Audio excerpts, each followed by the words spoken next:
Bonjour, donc dernière vidéo du cours sur la valeur moyenne d'une fonction. Alors, la moyenne, qu'est-ce que c'est? La moyenne d'une série de nombres, vous savez, hein, si on a des nombres x1, x2, xn, la moyenne, ce qu'on apprend dans les petites classes, c'est la somme de ces nombres divisé par le nombre de valeurs. Et on écrit 1 sur n, somme, je ne sais pas si vous connaissez tous cette notation, c'est le symbole somme des xi, c'est-à-dire x1 plus x2 plus x2 jusqu'à xn. Somme de i égale 1 à n des xi, voilà. Donc, en considérant l'intégrale comme une somme, hein, puisque je vous rappelle que le S de l'intégrale, c'est le S de somme, on peut généraliser ça au cas de valeur prise par une fonction continue sur un intervalle AB. Donc, si on prend une fonction continue sur un intervalle AB avec A plus petit que B, la valeur moyenne de f sur AB, c'est le nombre mu défini par mu égale 1 sur B moins A, intégrale de A à B de f de t dt. Alors, ça peut paraître un peu parachuté comme définition, mais c'est quelque chose que, par exemple, les physiciens font tout le temps. Remplacer une somme discrète, une somme de nombres bien séparés, par une somme continue, celle de l'intégrale. C'est quelque chose que, par exemple, en physique, on fait vraiment très souvent. Donc, voilà, c'est quelque chose dont il ne faut pas avoir peur, quoi. Et on va voir qu'il y a une signification assez raisonnable, disons, à la valeur moyenne. Alors, donc sur cet exemple, on a tracé la courbe de la fonction sinus sur l'intervalle 0π. Voilà. Calculer la valeur moyenne mu, puis tracer la droite d'équation y égale mu et interpréter. Alors, allons-y. Donc, mu, je suis bien, ouais, c'est bon. On va mettre un trait au milieu. Mu, donc c'est 1 sur pi moins 0, puisqu'on est sur l'intervalle 0π, intégrale de 0 à pi de sinus x dx. Une primitive de sinus, hein, on a vu, c'est moins cosinus. Donc mu, c'est 1 sur pi moins cosinus x entre 0 et pi. Voilà. Du coup, ça donne quoi? Donc ça fait 1 sur pi moins cos pi moins cos 0.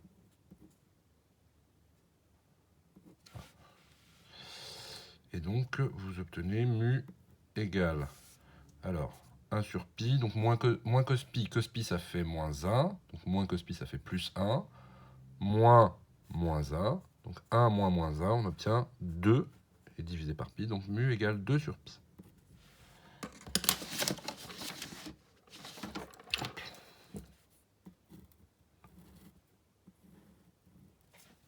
Alors 2 sur pi, si on en prend une valeur approchée, si cette calculatrice veut bien s'allumer, voilà, 2 divisé, non.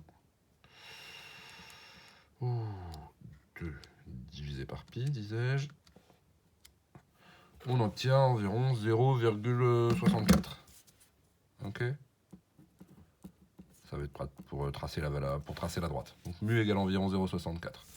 Donc on trace la droite d'équation, y égale mu. Donc 0,64 c'est environ par là. Ça n'a pas besoin d'être très précis, hein, c'est juste pour, pour avoir une idée de l'interprétation. Hop. Et donc interpréter. Alors, qu'est-ce que ça veut dire qu'est-ce que c'est que cette valeur-là? Et bien en fait, si vous regardez bien, la valeur moyenne, c'est quoi? C'est-à-dire que, en fait, c'est l'aire divisé par la largeur de l'intervalle. Voilà.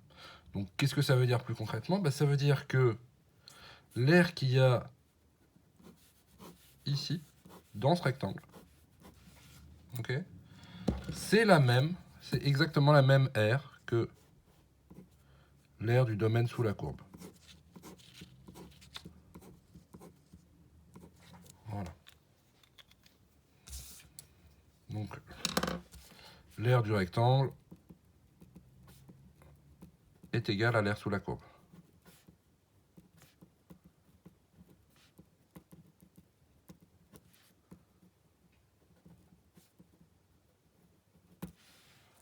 Voilà. Puisque l'aire sous la courbe, c'est intégrale de a à b de f de t dt. Okay. Et l'aire du rectangle, c'est quoi? C'est c'est b moins a, donc ici pi moins 0, fois mu. Voilà. Et donc, si vous regardez, si vous faites juste passer le 1 sur b moins a de l'autre côté, vous obtenez mu fois b moins a. Okay. Mu fois b moins a égale intégrale de a à b de f de t dt. Voilà. Donc, autrement dit, ça c'est l'aire du rectangle, et ça c'est l'aire sous la courbe. Voilà. Donc ces deux-là sont égales par définition de mu. C'est ça, la valeur moyenne. C'est la valeur qui va vous donner la même aire sur l'intervalle considéré. La valeur telle que le rectangle vous donne la même aire que l'aire sous la courbe. Et donc, interprétation cinématique, dans le cas où la fonction intégrée est la vitesse d'un mobile, qu'est-ce que vous avez? Vous avez que intégrale de a à b de f de t dt, c'était quoi? C'était la distance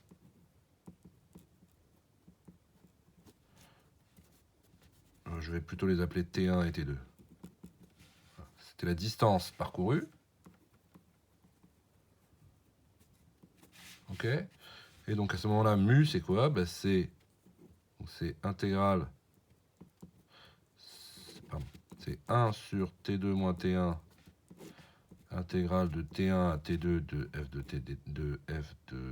t dt, ouais. C'est-à-dire, c'est quoi?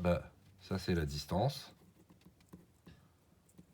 divisé par, ça c'est le temps de parcours. Et donc on retrouve bien la définition de la vitesse moyenne, distance sur temps. Distance parcourue divisée par le temps de parcours. Donc, notre définition de la valeur moyenne est cohérente avec la définition intuitive de la vitesse moyenne. C'est rassurant puisqu'on était parti de la notion de vitesse pour définir l'intégrale. Donc c'est quand même rassurant. Voilà, je fais une deuxième vidéo pour la suite du cours.